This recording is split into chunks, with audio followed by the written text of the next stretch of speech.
આવનાર સમયમાં હોળી તેમજ ધૂળેટીના પર્વને ધ્યાને લઈ Rajkot police commissioner Shri Brajeshkumar Jha sir દ્વારા એક જાહેરનામું બહાર પાડવામાં આવેલ છે। આ જાહેરનામામાં માનનીય સીપી સર દ્વારા જાહેર રસ્તાઓ ઉપર આવતા જતા રાહદારીઓને તેમજ વાહનોને રોકી એના ઉપર કલર ફેંકવા ઉપર, ફુગ્ગાઓ ફેંકવા ઉપર, એમને જબરદસ્તી હેરાન કરવા ઉપર પ્રતિબંધ મૂકવામાં આવેલ છે। આની સાથે સાથે જાહેર રસ્તાઓ ઉપર માણસોને રોકી ગોટ ઉઘરાવવા ઉપર પણ પ્રતિબંધ મૂકવામાં આવેલ છે।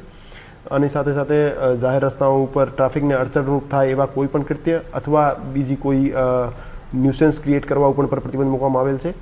આની સાથે જાહેરનામામાં બીજી કોઈ કોમની લાગણી દુભાય એવા તમામ કૃત્યો ઉપર પણ પ્રતિબંધ મૂકવામાં આવેલ છે। જાહેરનામાનો ભંગ કરનાર માણસ વિરુદ્ધ બીએનએસની કલમ 223 અને ગુજરાત પોલીસ એક્ટ હેઠળ કાર્યવાહી કરવામાં આવશે। અને હું આપ 100 શહેરવાસીઓને અપીલ કરવા માંગુ છું કે આપ કાયદાની મર્યાદામાં રહી પોતાની પરિવાર સાથે નશાથી દૂર રહી હોળી તેમજ ધૂળેટીનો પર્વ ઉજવો અને કાયદાને સન્માન આપો। તમામ જાહેર જગ્યાઓ જ્યાં હોળી તેમજ ધૂળેટીનો પર્વ ઉજવવામાં આવે છે તે તમામ જગ્યાઓ ઉપર લોકલ પોલીસ સ્ટેશનનો કડક બંદોબસ્ત રાખવામાં આવશે।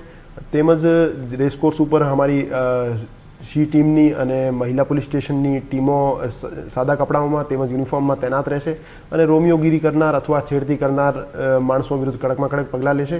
અને એવી કોઈ કમ્પ્લેન અમને મળશે કે જેમાં જાહેર રસ્તા ઉપર બહેન બેટીની કોઈ છેડતી કરે છે તો એને ગુનો દાખલ કરી અમે યોગ્ય કાર્યવાહી કરીશું।